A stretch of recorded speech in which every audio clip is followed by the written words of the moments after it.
경쟁식 토론, 대립 토론, 찬반 토론에 대해서 알아보도록 하겠습니다. 네, 우리가 초반에 이 독서 토론의 세 가지 요소에 대해서 알아봤어요. 그래서 이 세 가지 성격이 모두 드러난다 라는 말씀을 드렸었는데, 여기서 오늘은 이 디베이트 영역의 이제 토론에 대해서 집중적으로 알아보겠습니다. 그래서 우리가 크게 나눴을 때 이런 디베이트 성격이 있는 경쟁식 독서 토론, 그리고 그 나머지 비경쟁식 독서 토론이라고 해서 구분을 짓기도 해요. 그래서 편하게 책 이야기하는 것과 대립각을 만들어서 논리적인 비판적인 사고를 기르는 것을 결을 이렇게 나누어서 알아보기도 합니다. 그래서 이번 시간에는 좀 디베이트 성향의 독서 토론에 대해서 집중적으로 알아볼게요. 그래서 이번 시간에 이제 독서 토론 시간이지만, 독서 토론 지도사 시간이지만, 우리가 기본적인 토론의 요소를 집중적으로 알아볼 거예요. 그리고 우리가 앞에서 문학, 비문학, 자유도서 토론, 주제 토론 이런 것들 배웠는데, 그것을 접목해서 할 수 있도록 기본은 이제 독서를 분리하고 토론 자체에 대해서 깊이 있게 알아보는 시간을 갖도록 할게요. 우선 토론은 하나의 주제에 대하여 이제 서로 대립되는 입장의 사람들이 서로 설득하는 말하기 과정입니다.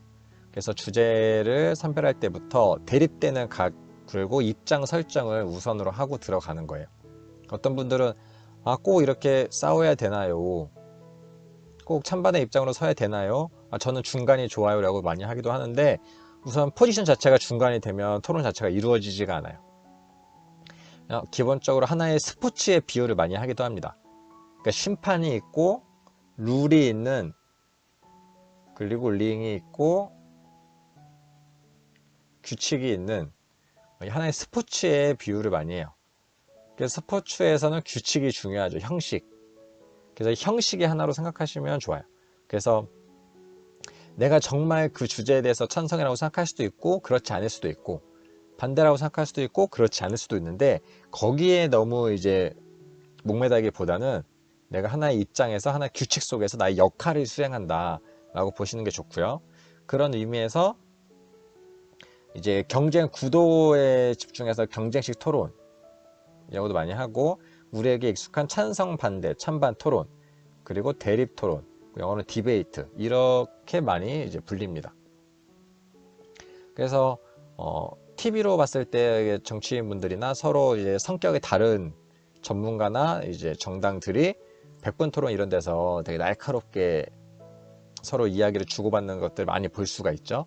그런 것들을 보고 토론하면은 막 고개를 절레절레 하는 분들도 많은데, 토론 자체는 굉장히 의미 있는 활동입니다. 그래서 우리가 이제 지도자로서 또 진행자로서 토론을 이끌려면 기본적으로 주제, 논제, 발제를 해야 돼요. 주제를 선정을 해야 되는데, 여러 가지가 주제가 될 수 있지만 가장 이제 크게 특징 네 가지로 시의성, 공공성, 대립성, 중립성을 이제 뽑을 수가 있습니다. 시의성은 현재 핫한 이슈, 뜨거운 이슈가 논쟁거리로 뜨겁고 이제 좀 더 흥미를 유발할 수가 있어요. 관심과. 왜 그러냐면, 그러니까 찬성과 반대로 이게 대립을 하고 있는데, 이미 결론이 난, 이미 해결된 문제는 그런 논쟁 자체가 무의미하게 느껴지는 경우가 종종 있습니다. 그런 때는 내가 이렇게 어떤 입장을 옹호해봤자, 야, 이미 저쪽에서 심판이 저쪽에서 이겼다고 손을 들어줬어 라고 해서 게임 오버야 라는 분위기가 형성이 될 수 있어요. 그래서 아직 어떤 쪽으로도 기울어지지 않은 그런 따끈따끈한 그런 이슈가 토론에 많이 이제 관심과 흥미, 그리고 동기를 유발할 수 있고요. 그리고 공공성, 너무 개인적인 주제보다는 좀 사회적인, 우리 같이 생각해 볼, 우리 사회 전체 전반적으로 모두가 같이 생각해 보면 좋을 그런 주제가 더 다양한 자료를 모을 수 있고, 더 깊이 있는 의견을 나눌 수가 있고요. 그리고 대립성은 우리가 찬성과 반대, 아니면 긍정과 부정 같이 이렇게 대립된 각이 세워지는 걸 이야기해요. 그래서 그런 주제를 찾는 거 은근히 쉽지가 않습니다. 두 가지가 아니라 세 가지, 네 가지, 다섯 가지 너무 흩어지면 그것 자체도 모호해지거든요. 그런 면에서 상호 창더라는 주제를 선정해야 되고, 네 번째는 중립성. 한쪽에 편견이 담은 수사를 경계해야 됩니다. 딱 주제 자체가 이제 누군가가 옳고 누군가가 바람직하고 누군가가 이겨야 된다는 느낌이 확 들지 않도록 중립적으로 주제를 이제 선정을 하고 주제를 뽑을 필요가 있어요. 그래서 예전에 이제 제가 고등학교 이제 토론 수업 했을 때 여러 가지 주제 중에서 그 어떤 사이트를 폐지해야 되느냐 아니냐, 어떤 극적인 이제 또 해로운 사이트라고 이제 우리가 생각하는 그 사이트를 강압적으로 폐지, 사이트 자체를 없애버려야 되느냐, 아니면 그러니까 언론의 자유, 그리고 우리가 말할 수 있는 자유를 위해, 표현의 자유를 위해서 냅둬야 되느냐 라는 것을 이제 주제로 토론하려고 하는데, 많은 친구들이 그 주제를 하기 싫어하고 그 사이트에 대한 이미지나 여러 가지 내용 자체에 대해서 편견 자체가 담겨 있어서 그 옹호하는 그 입장의 학생들은 제일 뽑기로 선정이 된 거지만, 그럼에도 불구하고 지고 들어가는 듯한 느낌, 서로 이제 뭐 준비해서 어떤 반론을 가하고 그런 이렇게 경쟁의 의지, 스포츠로 따지면 경기에 임하는 나름의 스포츠 정신 자체가 이제 사그라들어 버리는 그런 경우도 있었어요. 하기 싫다 그러고 하기도 했었는데, 그런 식으로 이 네 가지를 고려해서 주제 선정해야지 그 이후의 토론 진행도 매끄럽게 할 수가 있습니다. 네, 주제를 하나 같이 한번 볼게요. 과거에 2018년쯤에 한참 가상화폐가 첫 이슈가 됐을 때 토론이 많이 이루어졌었어요. 사실 가상화폐에 대한 토론은 지금도 많이 이루어져요. 성격이 좀 많이 다릅니다. 그때는 정말 아주 가려진, 구름에 가려진, 안개 속에 가려진 잘 모르는 시체였기 때문에 되게 거시적으로 많은 논란이 오고 갔으면, 지금 3년 동안 시간이 지나면서 많은 뭐 투자의 목적이든지 이제 기술 활용의 목적이든지 여러 가지로 굉장히 확장이 됐어요. 그래서 디테일한 부분에 대한 이야기가 오고 가고 있어요. 그래서 시의성 면에서 가상화폐에 대한 규제가 이미 생겨버렸어요. 엄청 강하게 생겨버렸으면 규제를 하냐 마냐의 논의가 이미 종결된 거기 때문에 의미가 없죠. 그래서 시의성 면에서 챙겨볼 수 있고, 그 다음에 가상화폐가 좀 개인의 내가 저축을 하냐 마냐, 내가 돈을 어떻게 활용하느냐, 뭐 개인의 용돈 기록장 같은 게 아니잖아요. 공공성, 그 개인의 인생을 망치는 데서 끝나는 게 아니라 잘못하면 많은 사람들이 도박처럼 투기로 이용하고 여러 사람 사회 혼란을 불러일으킬 수 있다. 그래서 사회 혼란이라는 것 자체가 공공성을 이제 이야기하죠. 그 다음에 이제 대립성. 대립성 면에서 규제를 해야 한다, 규제를 하면 안 된다 라는 식으로 이제 각이 세워지고요. 그리고 중립성. 그래서 찬성 쪽에서는 이야기거리가 엄청 많은데 반대쪽에서는 이야기거리가 굉장히 적다거나, 토론 주제 자체에 대해서 도박을 불러일으키는 가상화폐 규제해야 한다 라고 하면, 도박을 불러일으키라는 거 말 자체에서 이미 부정적인 뉘앙스가 들어가죠. 그런 것들을 되게 조심해서 해야 한다. 그리고 여기서는 기본적으로 어느 정도는 둘 다, 찬성과 반대 둘 다 근거를 준비할 수 있을 정도의 양이 되는 좀 중심 균형이 잡힌 이제 토론 주제라고 할 수 있습니다. 네, 다양한 토론거리 말씀해 주셨는데 저도 몇 가지 같이 공유해 볼게요. 네, 학원 일요 휴무제에 대해서 찬성하냐 반대하냐 라고도 한때 뜨거웠고, 지금도 계속 논의는 진행 중입니다. 아직 이 법이 정해진 건 아니기 때문에. 일요일날 학원을 모두 쉬어라 라고 하는 이유. 근데 건강권과 휴식권이 보장이 돼야 된다. 반대쪽에서는 입시도가 없어지지 않는 데에서는 학생의 학습권을 보장해야 된다. 공부하고 싶은데 못하게 하냐, 이런 식으로 서로 이제 찬성과 반대 토론이 진행될 수 있고요. 학생들도 굉장히 재밌어하고 이제 부모님들도 굉장히 관심 있는 주제죠. 이런 과정들을 우리가 한번 토론의 전체적인 흐름으로 보면 토론회 하는 말, 토론 때 일어나는 많은 말들은 기본적으로 내가 어떤 주장을 하는 것이다. 그리고 상대방의 이야기에 반론하는 것이다. 말 하나하나가 굉장히 조심스럽고 이게 다듬어진 상태에서 진행이 돼요. 왜냐하면 상대방에게 꼬투리 잡히면 그거 자체가 약점이 될 수 있기 때문에 말 하나하나가 내가 누군가의 주장하는 거고, 그리고 그 내가 뱉은 말이 나한테 역으로 나의 논리적 모순을 만들고 오히려 상처, 데미지를 입을 수가 있어요. 그렇기 때문에 내 입장에 맞게 주장하는 마음으로 이제 대화가 오고 가고요. 그래서 수많은 주장과 반론 속에서 이제 시간이 지날수록 결국 운영하는 능력이 중요합니다. 왜냐하면 그 대화가 계속 오고 가고 서로 전략을 바꾸고, 전략을 바꿨을 때 또 어떻게 대응해야 되는지 굉장히 중요하거든요. 그래서 토론이 팀 단위로 많이 이루어지고 팀 내 호흡 같은 것도 굉장히 중요해요. 그래서 중간중간 작전 타임 같이 쉬는 시간을 두고 그때 역할을 서로 이제 재정비하기도 하고, 그런 운영 능력, 그 안에서 내가 자료를 준비하고 근거를 들고 전략을 세우는, 그래서 딱 스포츠에 비유하시면 좋아요. 이제 기존에 했던 주고받는 이제 운동 내에서도 결국 중간중간 작전 타임을 하고 감독과 사람들이 상의하고 또 선수 교체도 하고 여러 가지 운영 전략을 이제 하죠. 그리고 이제 그 과정 속에서 마지막에 이제 최종 변론, 나의 입장을 정리하는 목소리인데, 최종 변론 시간이 있는 이제 형식도 있고 없는 형식도 있어요. 근데 최종 변론을 한다는 마음으로 항상 내가 이제 마무리를 짓는다는 마음이 중요해요. 왜냐면 하고 싶은 말이 엄청 많은데 기본적으로 토론은 시간이 정해져 있잖아요. 발언 시간도 정해져 있고 대회 시간도 정해져 있기 때문에 내가 나의 핵심 컨텐츠를 이제 보여주지 못하고 앞에서 다른 이야기하고 상대방에 휘말리다가 계속 이제 끌려다니다가 하고 싶은 말을 못하는 경우가 있어요. 그래서 이 최종 변론 시간을 만들어주는 경우도 있는데, 이 시간이 있던 없던 이 시간에 내가 이제 한을 푼다는 마음으로 꼭 이 말은 해야 된다를 정리하는 마음으로 하는 것을 담아두는 걸 좀 추천해 드립니다. 그래서 이 하나의 그래서 토론은 이 전체적인 하나의 성으로 이루어진다고 말씀을 드리겠어요.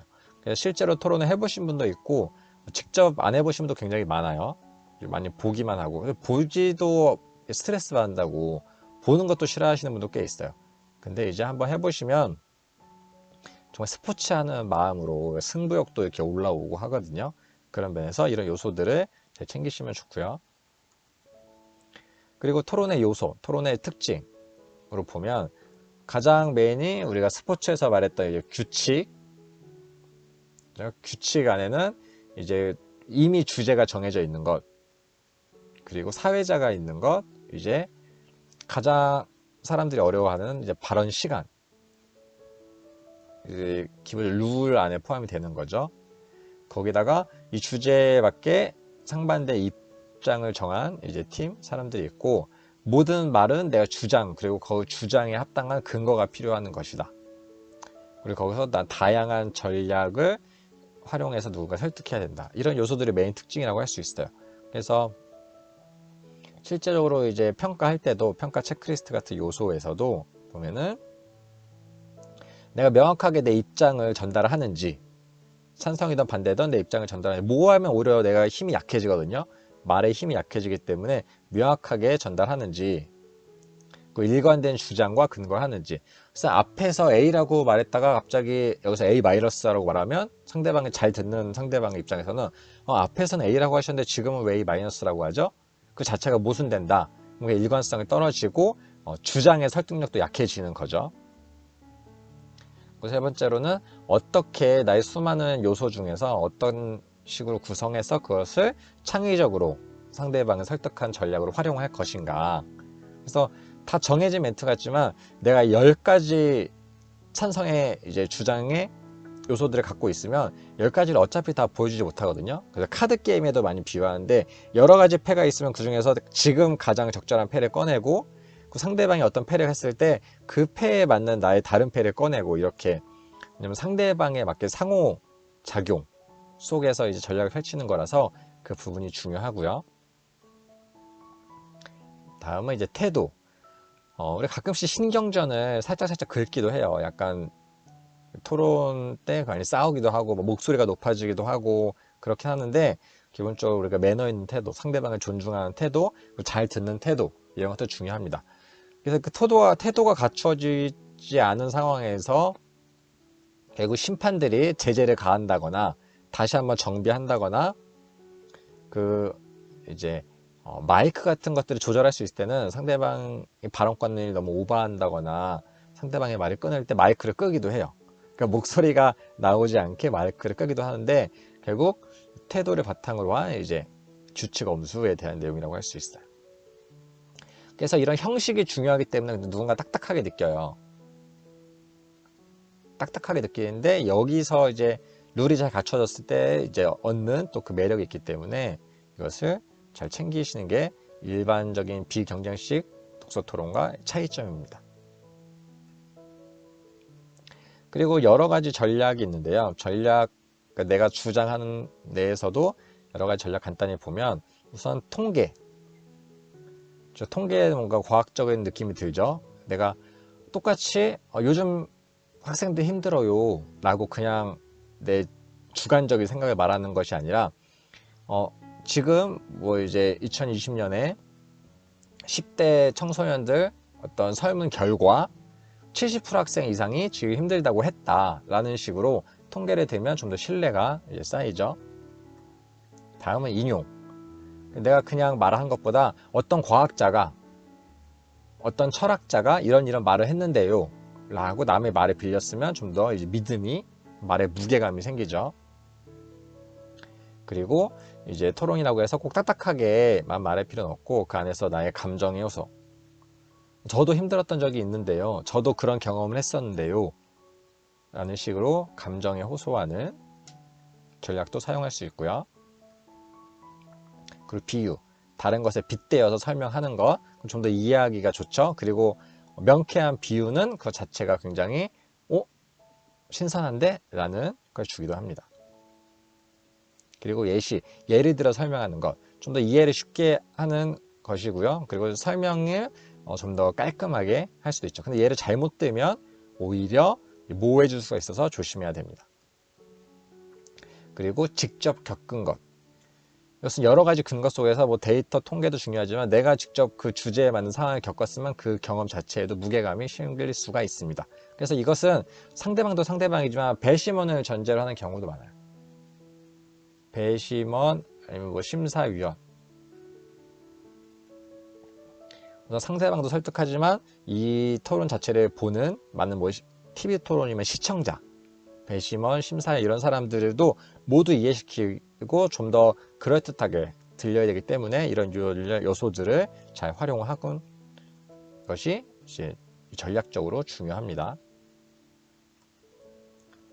그래서 우리가 그냥 말할 때도 토론을 잘하면 말하기를 잘한다 뭐 이렇게 말하는 것도 결국 이런 수사학적인 요소가 많이 들어가기 때문이에요. 그래서 레토릭에서 로고스, 파토스, 에토스 이야기를 하는데, 로고스가 논리적인 말하기, 내가 주장에다 어떤 근거를 들어서 말하는 거고, 파토스가 내 감정에 호소하는 것, 그리고 에토스가 되게 화자의 신뢰, 권위.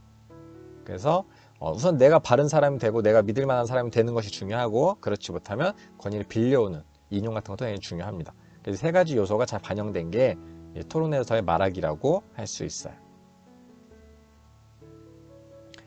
이 토론 내에서는 결국 내가 준비를 아무리 많이 해도 또 현장의 상호작용이 굉장히 어렵습니다.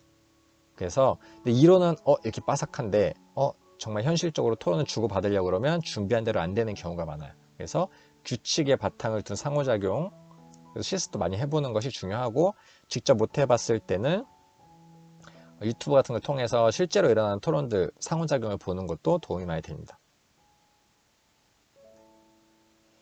그래서 굳이 우리가 이렇게 형식에 딱 맞춰진 형식에 맞게 준비하면서 또 서로의 기분 상할 때도 있고 하면서 토론을 해야 되는 이유가 무엇이냐, 경쟁 구도를 만드는 이유가 무엇이냐라고 했을 때 결국 그 경쟁 구도 속에서 해당 주제에 대한 깊은 관심과 이해가 오고 갑니다. 우리가 그냥 달리는 것과 라이벌, 대회 같은 데서 일어나는 것이 좀 차이가 있죠. 조금은 더 내면에 더 뭔가 운동 능력과 여러 가지가 끌어낼 수 있게 돼요. 우리 사람의 경쟁심 발동하면 더 열심히 하고 이런 것도 있어요. 내 내면의 힘까지 끌어들이는 것처럼 토론도 그냥 말하기보다 그런 구도를 만들어 놓으면 조금 더 잘 듣고 조금 더 약점을 잡으려고 하고 좀 더 내가 이기려고 설득을 잘하려고 노력하면서 더 깊은 관심을 갖게 되고요. 이건 자료조사하는 면에서 굉장히 이제 포인트죠. 그냥 공부해야 라고 하는 것과 우리 팀이 토론 내에서 우위를 점해야 되라고 하는 좀 차이가 있습니다. 그리고 주제에 대한 입체적 관점이 형성이 돼요. 그래서 내가 찬성이었을 때 이거 반대하는 사람이 있어? 라고 하는 경우도 많아요. 이게 어떻게 찬반 토론 주제야? 당연히 찬성 아니야? 이거 반대하는 사람이 어디 있어? 이런 경우도 많은데 떡하니 반대 입장이 정해져 있고 반대도 그만큼의 준비가 돼요. 그랬을 때 나만 옳은 게 아니구나. 세상에 나와 다른 시선도 존재하는구나. 다른 시각에 대한 인지가 명확해집니다.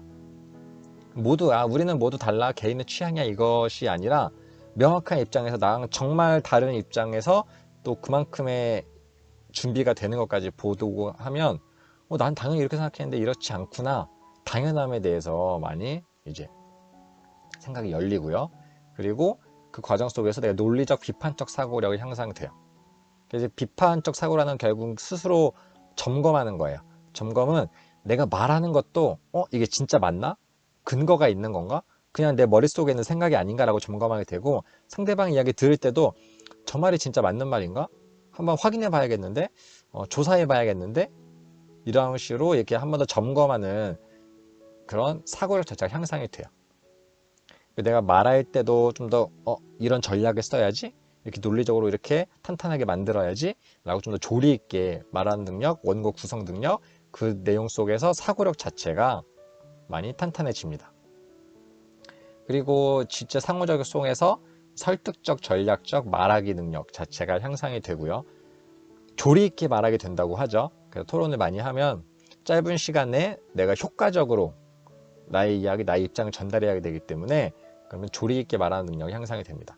그리고 마지막으로 우리가 민주주의 시대에 살고 있잖아요. 우리가 모두가 투표권을 가지고 있고 서로의 의견을 표현을 해야 돼요.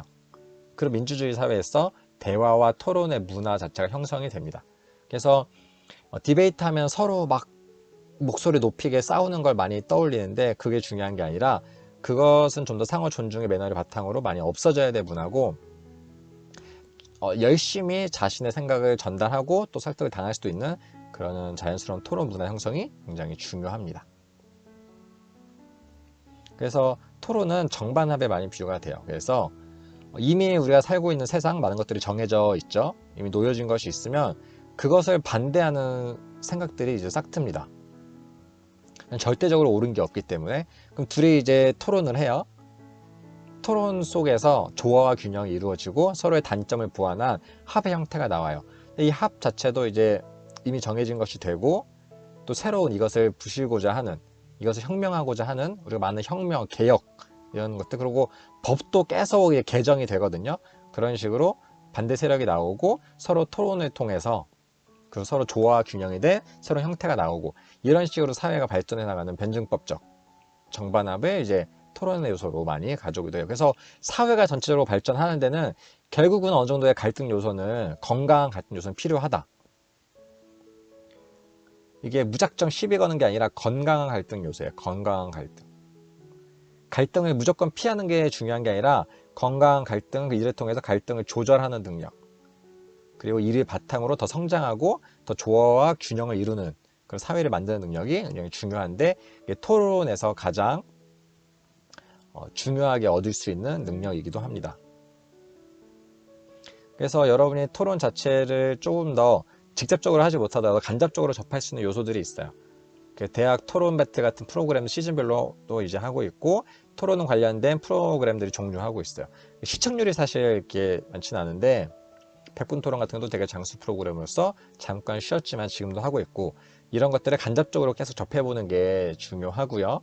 유튜브에서도 토론 치시면 여러 가지 작은 대회, 그 학교마다 대회, 단체마다 대회 같은 것들도 있어서 이제 참여하시면 더 좋고, 그렇지 않더라도 간접적으로 이런 환경을 자꾸 접하시면 좋습니다. 그리고 꼭 이런 막 사람 따로 앉히는 찬반 형태가 아니더라도 여러 가지 토론적 요소를 가져온 이제 형식들을 말씀드리면, 우선 악마의 변호인 있어요. 그래서 이건 회의 같은 거 할 때 많이 하고 저도 굉장히 이제 즐겨 사용하는 건데, 어떤 사안에 대해서 의도적으로 반대 의견을 말하는 거예요. 계속 대립각을 세우는 거예요. 심판은 딱히 없을 수도 있지만 다시 한번 생각해 보게끔 하는 거예요. 그래서 만장일치가 가장 깔끔하고 좋아 보이지만 만장일치가 가장 위험할 수 있다. 그래서 모두 반대 목소리를 통해서 생각을 다시 한번 점검해 볼 수 있는 다른 선택의 여지가 있을 수 있지 않을까라고 의도적인 태클을 걸어서 보완하게끔 하는 이제 말하기 전략으로 저도 많이 활용을 합니다. 왜 시비 걸어라고 할 수 있지만 그 내용을 통해서 스스로 한번 점검하게끔 유도하는 거죠. 다음은 이제 하브루타. 하브루타도 우리 유대인식 교육이라고 해서 많이 익숙하게 쓰이는데, 결국 이제 두 명이 짝을 지어서 그렇게 마주보고 논쟁을 통해서 서로의 진리를 찾는 거예요. 논쟁, 우선 여기는 경전이 있지만 우리는 사실 공통된 경전이 없잖아요. 그렇더라도 서로가 이제 마주보고 2인이서 계속 주고받는 식의 논쟁을 통해서 사고력을 이제 키우는 겁니다. 그래서 우리가 교육적으로 오면서는 되게 다양한 형식으로 이제 조금 변형이 됐어요. 그래서 어떤 분들은 이제 한국식 하브루타, 뭐 K 하브루트라고 얘기하는 분이 있는데, 결국은 짝을 지어서 서로 가르치기도 하고 서로 찬성 반대하기도 하고 치밀하게 대화를 오고 가는 거예요. 무조건 그냥 공감을 끄덕끄덕하고 네가 맞아 라고 다 이렇게 인정해 주는 것과 좀 다르게 조금 더 격렬하게 이제 토론을 하고 논쟁을 하면서 사고를 점검해 가는 과정이 중요합니다. 그리고 6색깔 모자 사고. 그래서 이거는 역할론적인 거예요. 회의하거나 아니면 여러 친구들이 이렇게 토론했을 때도 나는 빨간 모자를 쓰겠어. 나는 감정적인 시각에서 이야기를 할 거야. 감정적인 역할, 감정적인 입장을 맡을 거야. 그리고 나는 되게 과학적인 데이터를 이제 챙기는 역할을 할 거야. 나는 새로운 아이디어를 내는 역할을 할 거야. 그러니까 각각의 이제 사고 형태를 분리해서 그 역할을 세우고 그 역할에 맞는 이야기만 하는 거예요. 그러다 보면 서로 되게 분명한 이야기들이 와서 이게 서로 섞이면 자체가 이제 영역을 골고루 체크리스트 채우듯이 골고루 다양한 이야기가 나올 수 있다는 면에서 그냥 꼭 이렇게 이제 여러 가지를 하지 않더라도 너는 찬성이야 나는 반대야 이렇게 입장 나누는 것도 결국 마찬가지거든요. 그냥 하나의 역할을 부여한다. 너는 아빠 역할이고 너는 엄마 역할이야 라는 식으로 역할을 부여해서 그 역할에 충실한 활동을 해보는 것입니다. 네, 그리고 이제 발제법. 여러분이 이제 질문을 만드는 것을 이제 계속 우리가 차시마다 알아보는데, 이번에는 토론 발제법에 대해서 알아볼 거예요. 크게 사실 논제, 가치 논제, 정책 논제로 많이 이제 다루어집니다. 사실은 어떤 내용에 대해서 이게 참이냐 거짓이냐, 가치 논제는 이게 좀 더 바람직하냐, 어느 것이 더 좋은 것인가, 가치적으로 더 바람직한 것을 따지는 것. 그리고 정책 논제는 이 정책을 시행할 것인가 말 것인가, 이 법을 통과시킬 것인가 말 것인가 같은 거죠. 그래서 앞에서 우리가 봤던 비문학적으로 봤을 때 게임 중독은 질병이다. WHO에서 이거 질병으로 인정하냐 안 하냐, 뭐 질병의 요소, 게임 중독이다, 사회적 영향 이런 것들을 통해서 질병이다 아니다에 대한 이제 토론이 이제 많이 이루어졌었고요. 그러니까 지금은 이제 보건기구가 질병의 요소로 이제 코드도 등록하고 이렇게 진행했었어요. 근데 그것 자체에 대해서 뜨거운 논란이 왔었고, 그리고 가치 논제에서도 소설 홍길동 행동은 바람직하다. 가치적인 면에서. 그리고 정책 논제에서 소년법이란 법, 이 정책을 폐지를 해야 한다. 그리고 또 우리가 흥부전으로 예를 들어서 보면 놀부는 범죄자이든가 놀부가 저지른 행동이 범죄에 해당하는가 이렇게 예서적으로 확인해 볼 수 있고, 독도는 우리 땅이다. 독도는 우리 땅의 이유는 이렇게 해서 근거를 찾고 서로 사실을 확인해 보는 진행할 수 있고요. 그리고 흥부전에서도 이제 박씨 거기 금은보화 이런 것도 있는데 그거 자체가 흥부에게 좋은 보상인가? 건강한 보상인가? 복권 같은 이제 그런 요소가 너무 가미된 게 아닌가 생각해 볼 수 있고, 그리고 정책적으로도 흥부가 자녀가 많이 있는데 제대로 먹고 재워주고 하지도 못한다. 복지 혜택이 필요하다. 다자녀에 대한. 그죠? 재밌는 요소긴 한데 이런 식으로 각 토론 내에서도 사실, 가치, 정책으로 나누어서 영역을 뽑아낼 수가 있다는 것을 알아두면 좋습니다. 네, 이렇게 6차시 찬반 토론, 대립 토론의 시간은 이제 마쳤고요. 감사합니다.